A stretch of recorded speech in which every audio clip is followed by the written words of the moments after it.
My name is Dipendra. I'm from Banaras, UP, and I have done my BTech in ECE from GNIT, Greater Noida Institute of Technology. And after that, I've joined an organization called InnoData.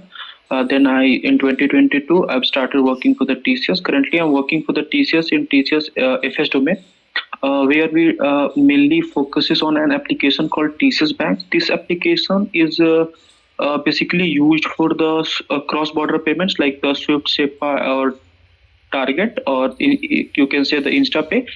And we mainly work for our client, which is SocGen, and for them we are dealing with their Swift, SEPA, and Target payments, and we are maintaining their application called the TCS Bank. It is like a payment engine for them, and currently we are migrating their existing messages of MT to the MX. So MT is a part of ISO one ISO 15022, and MX is the part of ISO 2022.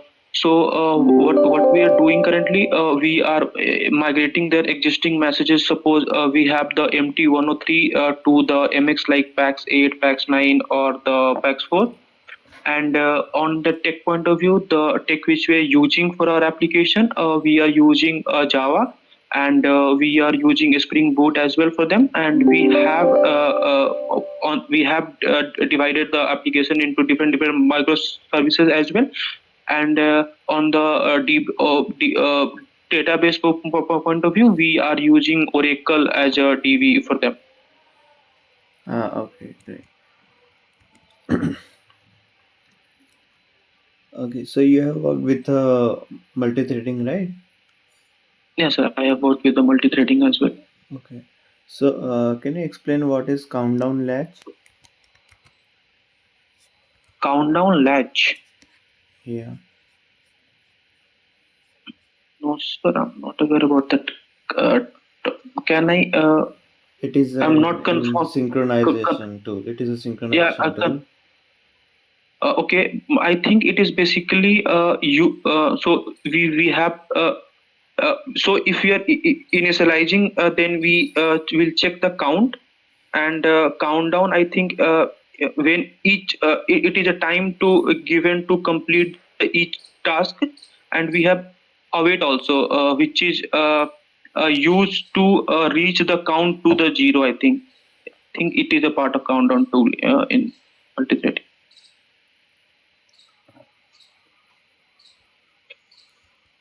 Okay, no problem. So, can you explain the garbage collection generation? Yeah, garbage collection generation is what is that is uh, it is a feature into the Java which automatically performs by the JVM. In Java we have also finalize method which is used for the garbage collection, and the JVMs directly. So if any object which are any object available into the Java memory which are not referred by any class or any method, then this object has to be garbage collected for that.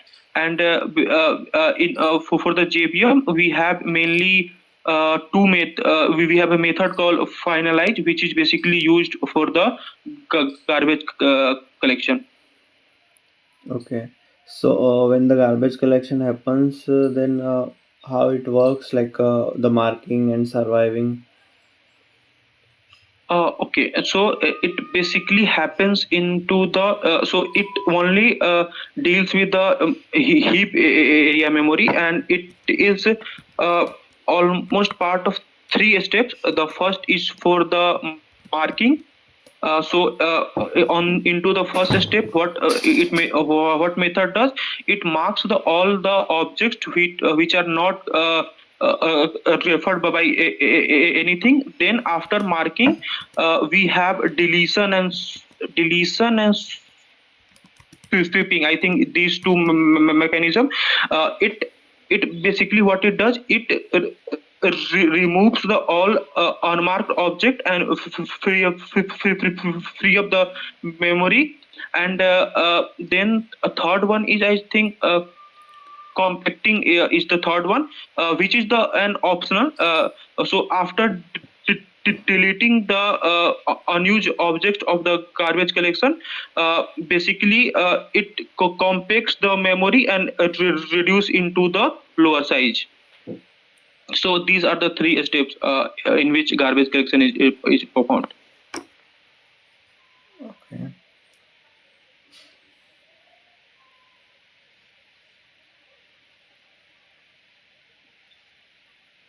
So, will it remove the marked one, or it will remove the unmarked? What, sir? The garbage collection will remove the marked object or unmarked object? No, it will remove the unmarked objects, which are not referring to the any class of the object into the into the application. Okay.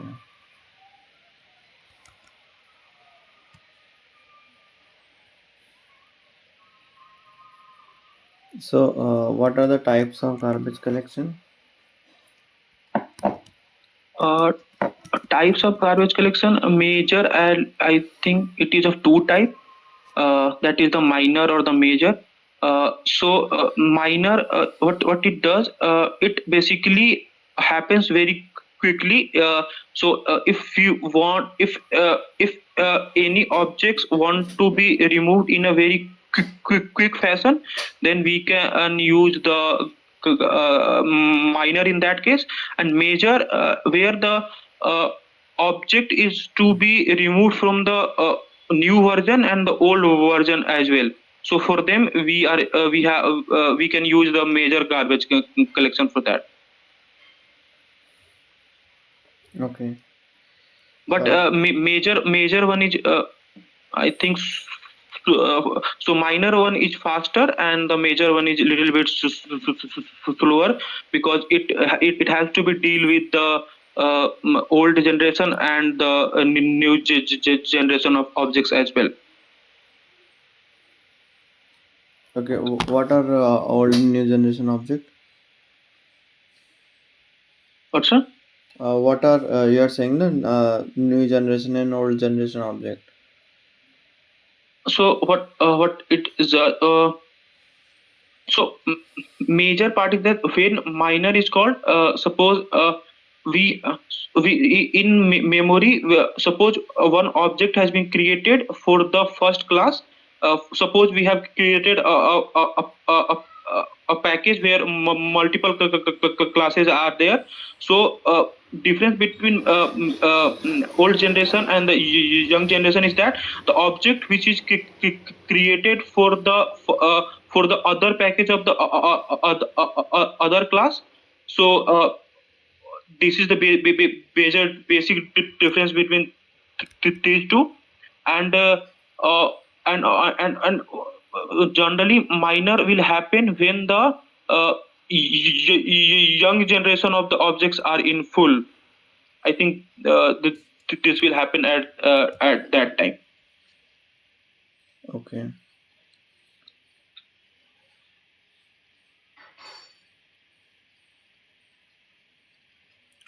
So, what is permgen and meta space? What's that? Permanent generation and meta space. No, sir, I'm not aware about that.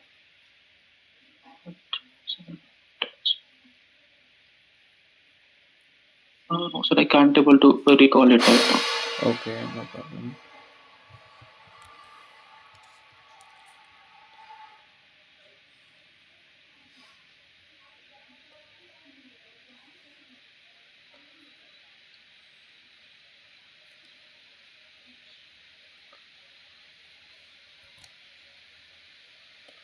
So, can you explain the reflection API?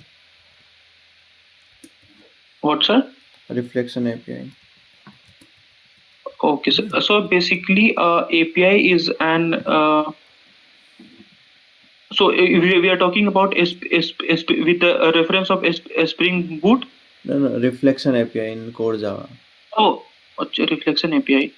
Uh, I think a reflection API in Java provides it is a way to inspect and manipulate the classes or the methods or the any variable which is inside the class. So a reflection API is basically it is a used to inspect or manipulate the data for that. Okay. So It generally happens I think at the runtime of the application of the code I think. okay. So why this is used? This is used because so if we want to get the any information about class or any information about injecting field or the method or the constructor, then we can use that for so we can access the that field and we can modify also, and we can invoke any method also with that. So basically, for all these features, we can use the reflection API. Okay.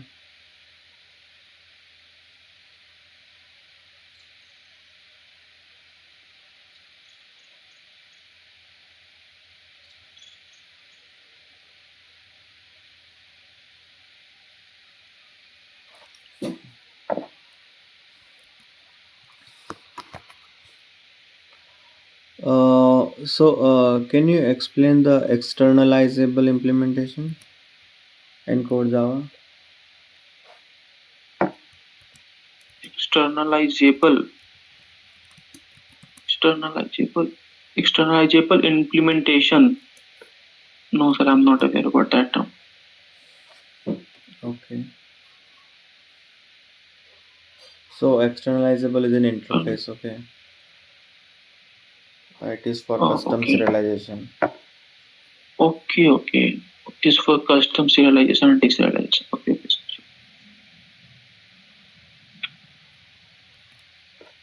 Okay.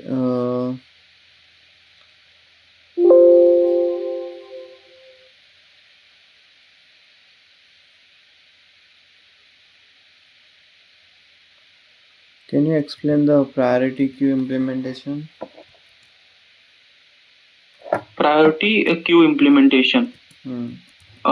So basically, in Java or into the Spring Boot. Sorry. So you are talking about we are talking about only Core Java. Java or into the core Java. So priority queue in Java is basically it is a type of a specialized queue where the every element is ordered according to the natural ordering. uh, that I think it implements the comparable in interface, and by implementing the comparable interface, we have a method called compare to. Basically, that provides the custom comparator also. So it is basically used for the it is basically used to check the natural ordering of the elements into the Java.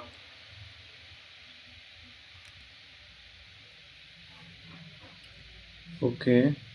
Can you give me an example? Can I example for priority queue? Yeah. So in priority queue we have operations like we have size operation where we can return the number of elements into the queue. For that we have insertion also. Basically, it adds the element and it will maintain the insertion order also. We have removal also, which removes the head of the queue on the priority. It will remove the head of the queue, which is the highest priority element in this. So these all are the operations we are using with the priority queue.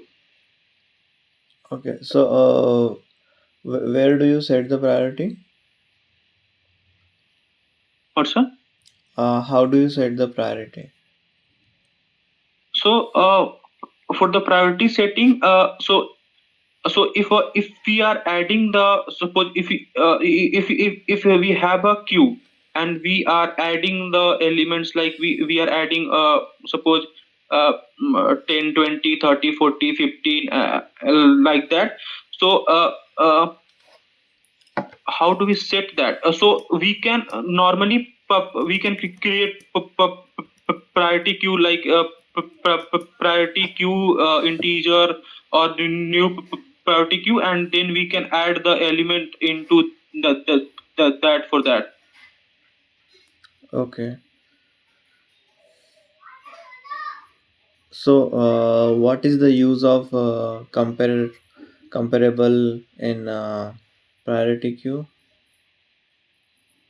Comparable is basically we are maintaining the nature insertion order here. So comparable interface has a method which is compared to, and it is an interface which is basically used to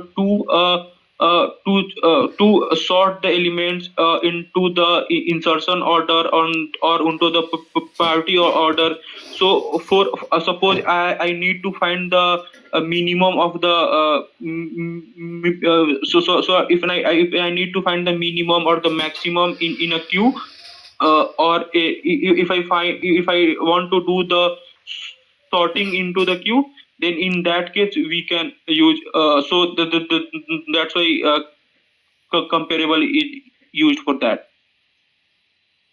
So let me give you an code. Okay. Okay. Can you share your screen? Yeah, sure.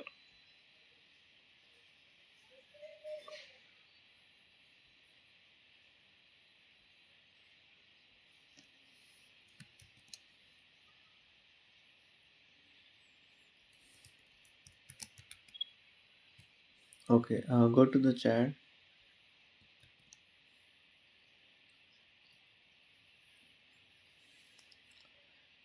You can copy this,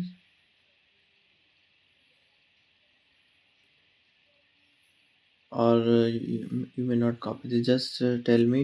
Uh, just tell me the part where the compare to is happening. Okay. So okay, yeah, you have selected. Okay. So what will it return? Okay. Wait to-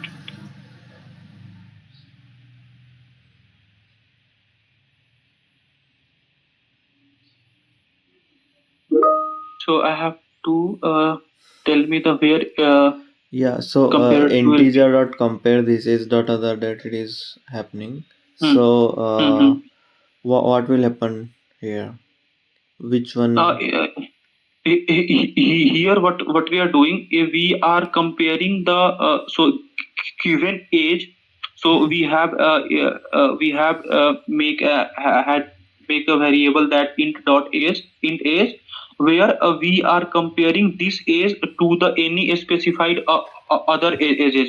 So we are checking that this age uh, is greater than or less than to the So other age, what will be or the comparing. return type? So for that, a return type would be the integer. And what will happen if it is equal or greater than or smaller than, then what will be the output? Okay. If it is equals, I think it will return into the binary form. It will return into the binary form. Or it will return integer. What it is returning? It is returning the integer that Hmm. what we are checking that, and suppose we are checking for the age, suppose 22, and and the other age is 28, then it will return. So if we are trying to check that the this age is greater than the age of the uh, other age, then if and it is not, then it in that case it will return -1, I think. Sorry, in which case? Suppose we have the so we are checking for this age, like we have the age 22, we are checking for the 22, and the other age is, suppose we have 28 or 27, and we are checking that this age is greater than the other age, and if it is not, then I think it will return -1. Okay, fine.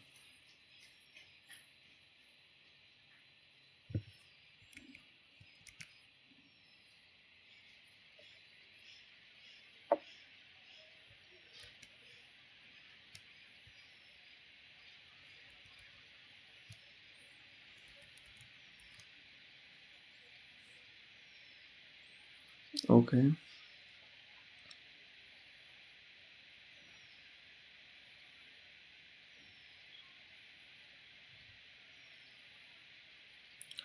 Uh, can you tell me what is unmodifiable collection?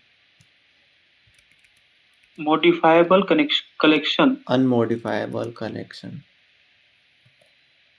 Unmodifiable collection. So we are talking about the type of the collection. It is a type of collection which we'll use in our So code. in that you are talking.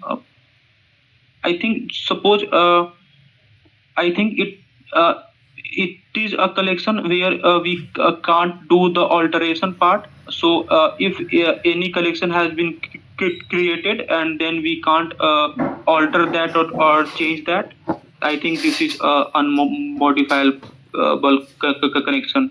So, how will you create this unmodifiable? So for creating the unmodifiable collection, mm, I think we have in a collection we have a method called unmodifiable method.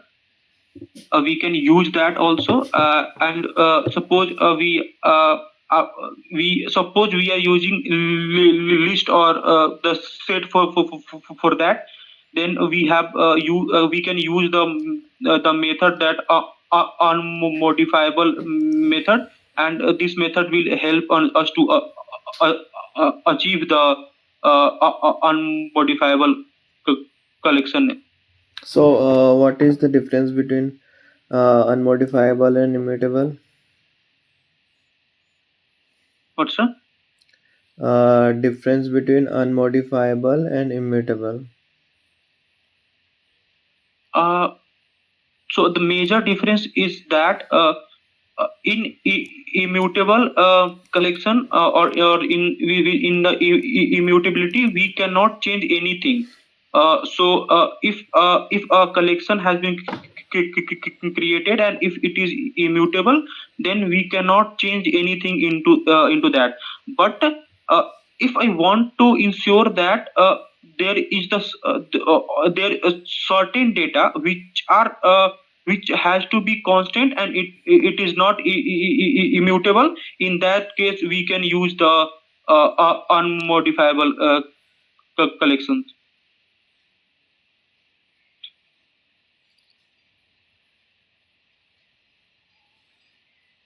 Okay.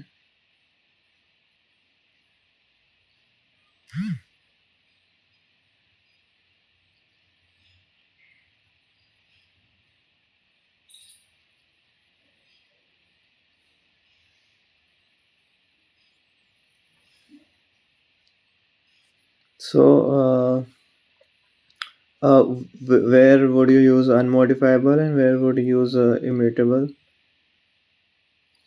So here we use unmodifiable and collection. So if we are uh, so if you have application like of the Amazon, where so if we are so we can use immutable, like if any user is creating his id, then his user id has to be the same. And if in that case I in and so he's adding his mobile number collection. Okay.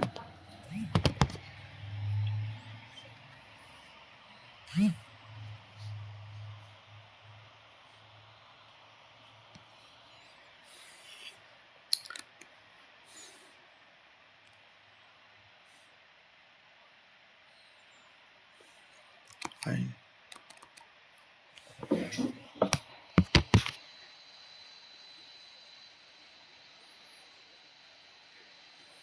Okay. Can you tell me the producer consumer scenario? What's that? Producer consumer.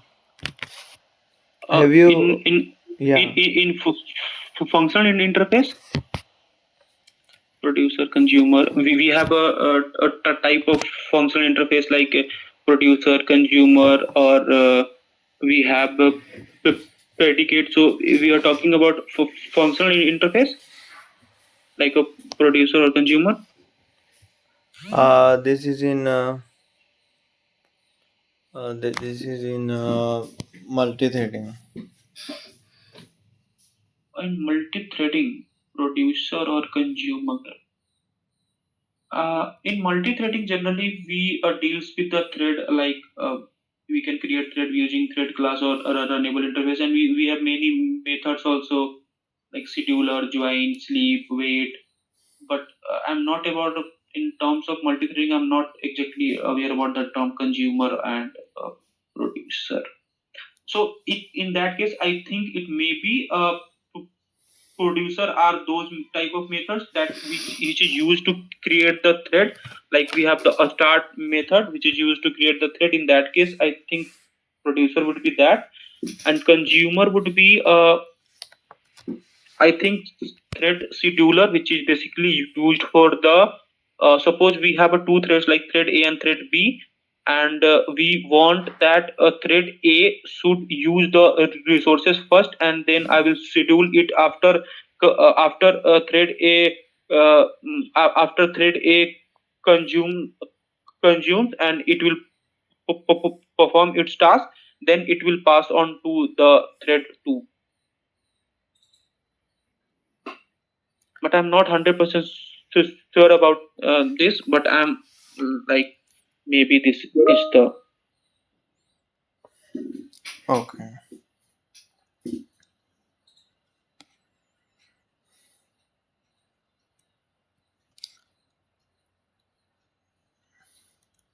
Okay. So,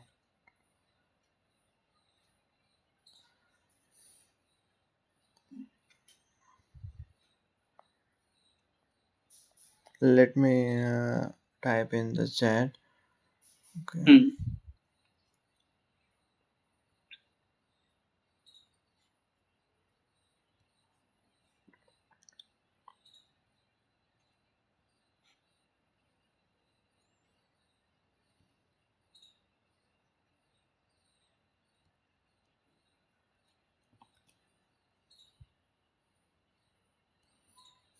You have worked on streams, right? Yeah, I've worked on streams as well. Okay. So, I have sent you this code. Okay. So, go on the right on the lower, Okay, 1 minute. lower.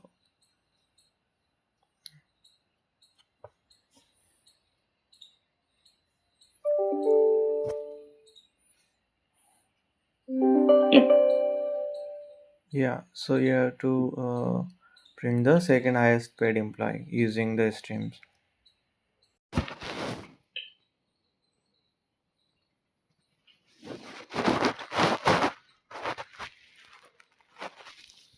I think by this we can use that.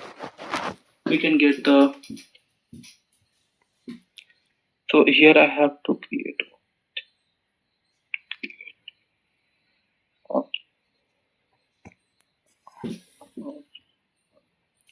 Okay, can you explain this? One sure.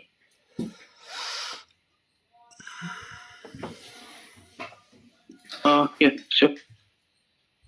So here I have what has done. I have converted the employees into the stream of elements. Then I have used the collect function, which is I am collecting the every employees by using the their department.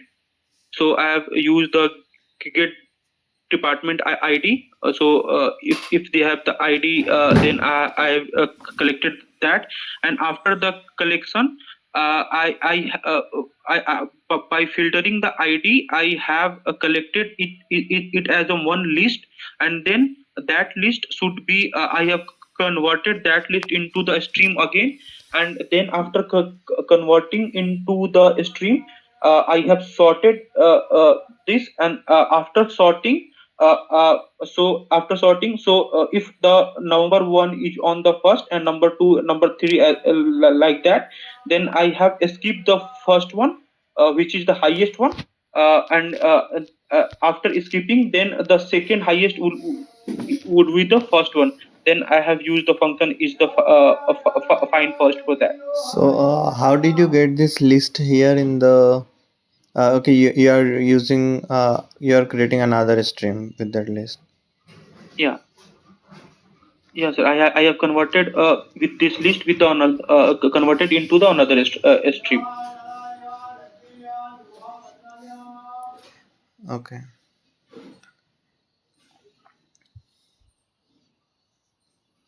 So, where are you getting this list from? What's so? Uh, What I've done? I have first converted this employee list into the stream. Then using the collect functions, like by using the department, by using the department, we are grouping the list, grouping the stream. So I have divided every details of employee into the different departments, and then no, then no. list I'm of asking every. that where are you getting this list object? Where you are converting this to the list dot stream? So it is inside that. So So, here I have converted list into the list and stream. if you are using that inside the collector, then where is the closing bracket? There is the closing bracket, so I have used it here, collector and place collect. And grouping by you are Collect closing the group. bracket in here. How it is working? Oh, sorry. Grouping by should not be closed. Sorry. Grouping by should not be closed. And after that, I started here and started here by that disconnected. Uh, I think one bracket should be closed here also. So grouping by is a part of that. Then from that function, I've converted, I've grouped into the department, and then I have used the lambda expression here to convert a collected list into the stream. Okay. Can you send this to the chat? Yeah, sure.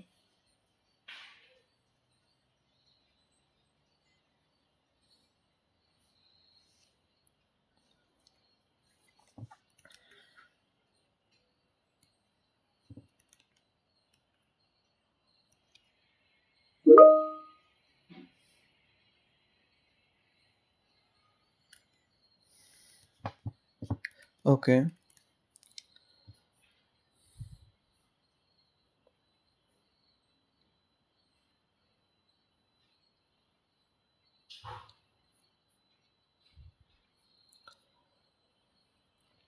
Can you tell me the difference between map and flat map? Yes, sure. The difference between the map and the flat map is that uh, so in map, basically map is used where we have to map the elements into the particular collection or the certain functions for that, and then we have to return a stream out of it. Then we can use the map in that case, and in case of flat map, what we do, we can use the flat or the transform map. If we are if we have a string, and we want to alter the string using the map, then in that case we cannot use the don't want to use the a stream, and then for that we can use the use the flat map. Okay. What will be the output? What will be the output? Yeah. So basically, I think map is basically used for only for the transformation, like we are using with the stream. So one stream converts into the another stream, and a flat map is basically used for both the transformation and mapping both as well. Okay.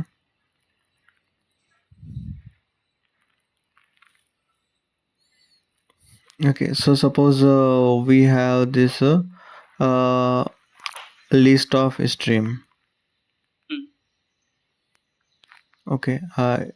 Like list of list. List of list. Okay. Okay. So suppose there is a list of lists and there are multiple lists. Like right. So how will it happen? Uh, suppose what happen, suppose we have a list of list, and every and list of list we have elements like 1 2 3, 1 2 in one section, and 2 3 4 in on the another section, 5 6 in another section, 7 8 into the another section. So if we generate a list by using the flat map, then we will get output as the one list, which is the combination of all the elements like 1 2 3 4 5 6 7 8, like that. Okay. Fine. Hmm. Can you tell me the advantages and disadvantages of optional class? uh, so advantages and disadvantages of the optional class. uh, so optional class is basically, I think it is a feature of Java 8 also. So major and it is like a container, which is basically used to avoid the null pointer exception, but it can also adds the value also. And if there is it is basically it is used to avoid the null pointer exception. This can also store the no null values also. It can store both null values also and no null values also, both. Okay.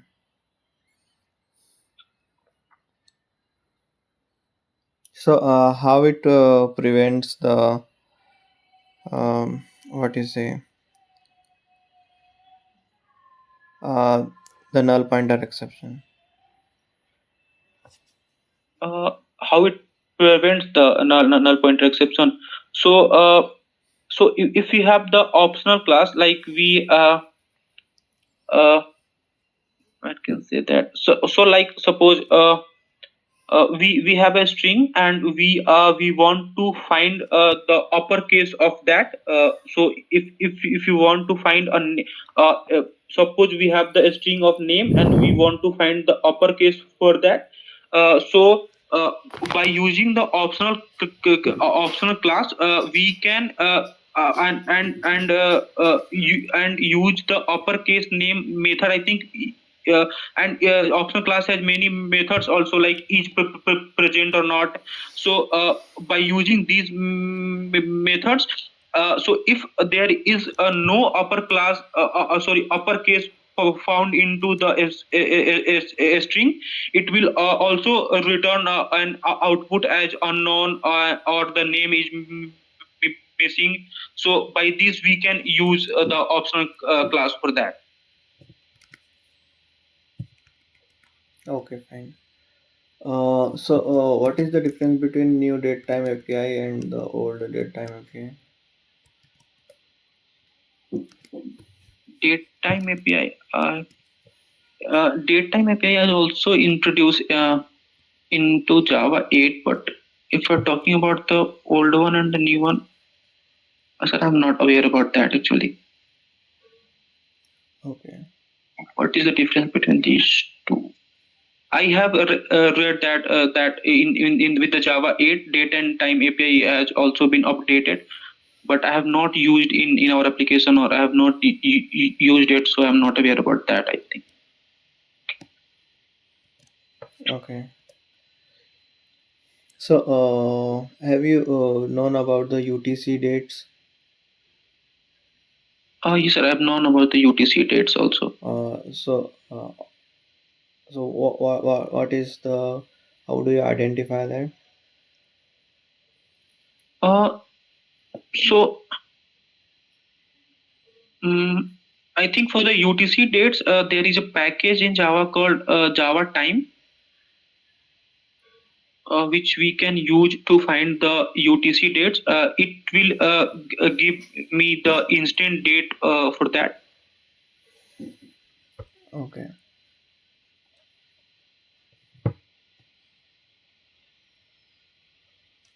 I think in UTC we have the methods also. I'm not about correct method, I think, but I think it is zoned time date or the offset time date. I think the one of these is the method name for using the UTC date.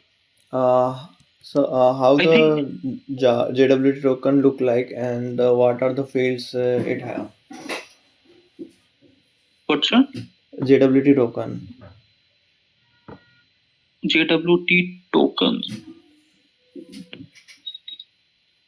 I'm not sure about that, sir. Okay.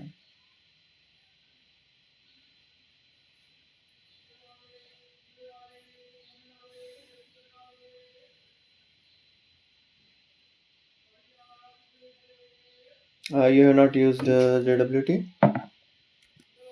I have not used JWT tokens. Maybe if you can tell me something about it, then I think This is used in authentication. um, I am not JWT. I think you are talking about the web tokens. Yeah, web token. One of this is JWT token. Okay. So I think JET tokens is basically used for the secure data transmission between the different parties.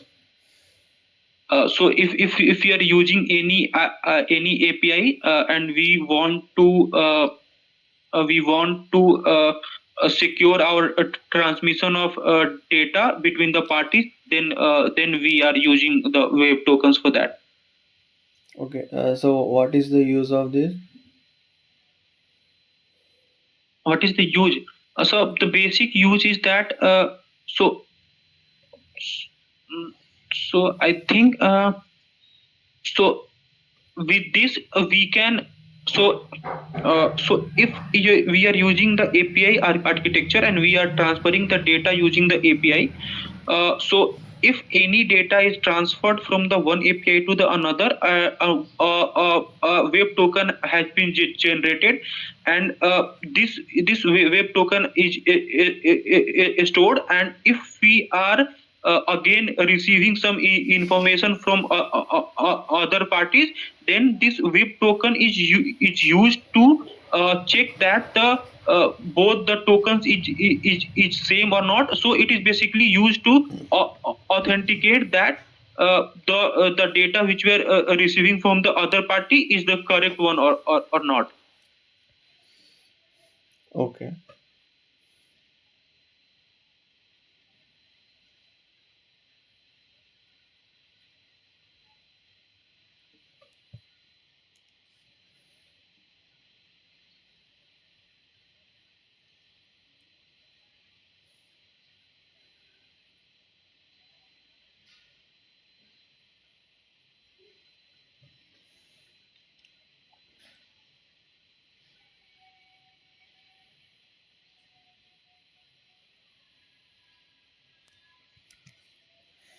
Fine.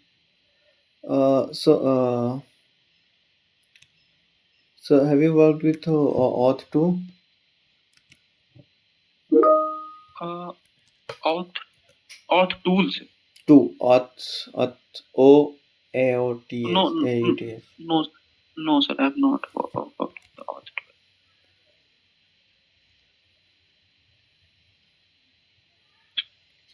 You have worked with J, eh, uh, database, right?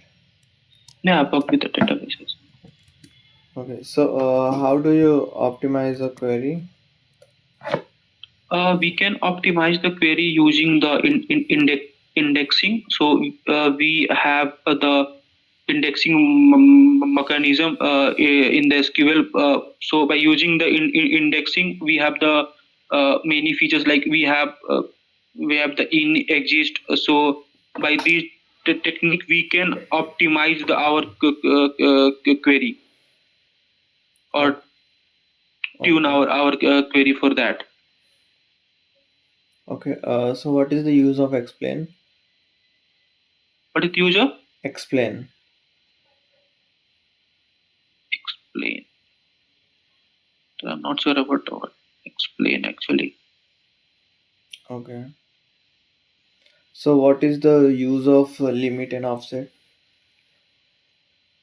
So basically, limit and offset is, so if we want to, so if I'm writing a query to search a data, and I want to limit that into the certain numbers.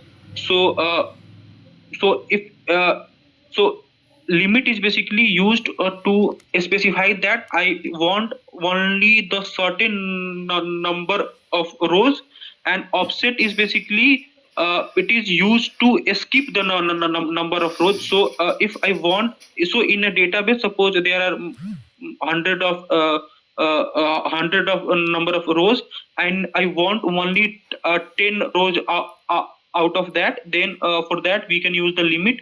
And suppose in the database of 100 of tables, we want to skip 3 or 4 tables, then for that we can use the offset.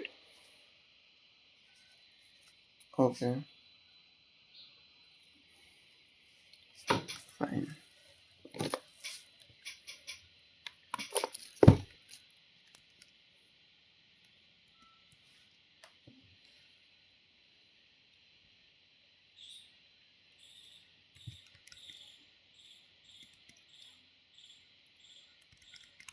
Yeah, I think I'm done from my side. Do you have any question? uh, uh, Sir, if you don't mind, can I ask you, sir, in this interview, where I can improve myself, or where I have to work on more on the things? Okay. If you can. Yeah, sure. So, some things you have to work on, like uh, this this multi-threading. Okay. And yeah, we didn't Okay. ask about microservices. You have worked on microservices, right? All right. Right. And Kafka? Yeah, I have used Kafka also. Okay, fine. So, did you face any challenges while working with Kafka?